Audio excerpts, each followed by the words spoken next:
Now, journeys have provided inspiration for artists since artists could go anywhere and hold a paintbrush. What I would like you to think about is what kind of journeys do you make, and what kind of journeys can you you make. I'd like you to think about everyday type of journeys. A journey might be a trip to Nan's in the car, or a simple walk to the park, or a tram ride into town. If you're unable or unsure about leaving the house, you can make a journey around your own home. If you have a garden, you could make a journey around the plants, bushes, flowers, and insects that you find there. If you don't have a garden or a balcony and you're unable to leave the house, you can have a journey around your bedroom or your kitchen. So for your bedroom, for example, you could just stay in bed and let your eyes wander around your bedroom and observe everything in there that's important to you. And whatever journey you decide to go on, I'd like you to draw the things that you see, the people that you meet along the way. Okay, now I can hear from my garden here in Old Trafford in Manchester, I can hear a few of you saying, oh, I can't draw for toffee. Now, the secret to illustration is that there's no secret to it at all. Everybody can draw, and hopefully I can give you a few exercises on how you can do that now. So every illustrator, every artist who draws starts off the day with warm-up exercises. The first drawing that you do in a day is never any good. Even if you've been drawing for 30 years and as a professional, you need to do some warm-up exercises first. And there's 3 classic warm-up exercises. These are called blind drawing. Blind drawing is where you draw what you're looking at without looking at the paper at all. It seems really hard because everything that you've learned in school has been concentrated on getting things right, whereas this is more concentrating on getting things daft. Okay, so I'm interested in drawing people and places, but imperfectly. If I wanted a really good picture of a person, I'd take their photograph. If I want to make an interesting picture of a person, I draw them. So I drew myself in the camera without looking at the paper at all. And you get this daft kind of wavy lines, big wide head. Doesn't look a lot like me, but as an exercise, it loosens you up.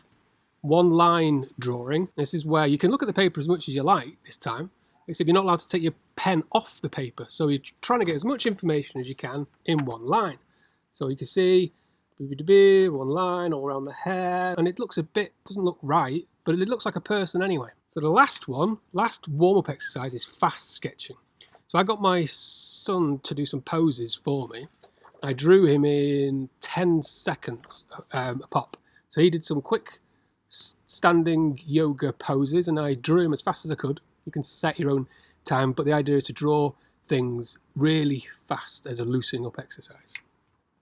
Now you're all warmed up, you can get on to the busy work of drawing. Materials. Sketchbooks are very handy, and they're a good habit to get into keeping a sketchbook as an artist, but they can be expensive. I just have a cheap clipboard. This cost me £2, I think. And I fill this with all sorts of paper I find around the house, mainly photocopy paper, scraps, bits of paper, stuff that is going to waste. Using cheap throwaway paper means you're not too fussed about making bad drawings. If you buy expensive sketchbooks, then you can be a bit too careful. Pens, you can spend a fortune again on pens, or you can just find whatever you got around the house. So you can have a pencil. I love a Sharpie, this is what I use all the time, but you can use any old felt tip, any old biro, anything that makes a mark on paper you can use. Now, every journey has a start, a middle, and an end. When lockdown first started, I started just doing walks around my garden. You can see maybe some garden fences, a shed, if I can point to the right place. But yeah, there's pigeons, patio furniture, all sorts.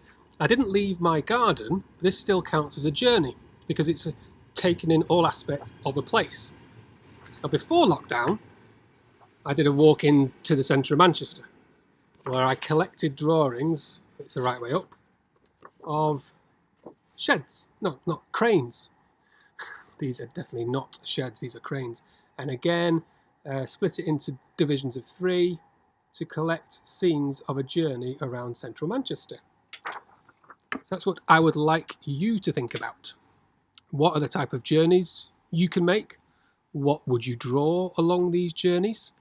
What would you draw with? What can you draw on? But anything is worth drawing. One last thing I wanted to mention is that those of you who are interested in drawing, who try these exercises and drawing about a journey, I wanted you to understand and try and appreciate that there is no secret to becoming very good at drawing. Every professional illustrator, every artist, all they did to get good at drawing is practice a little bit every day, even just a tiny bit. One little sketch on a piece of paper every day will only make you a better artist.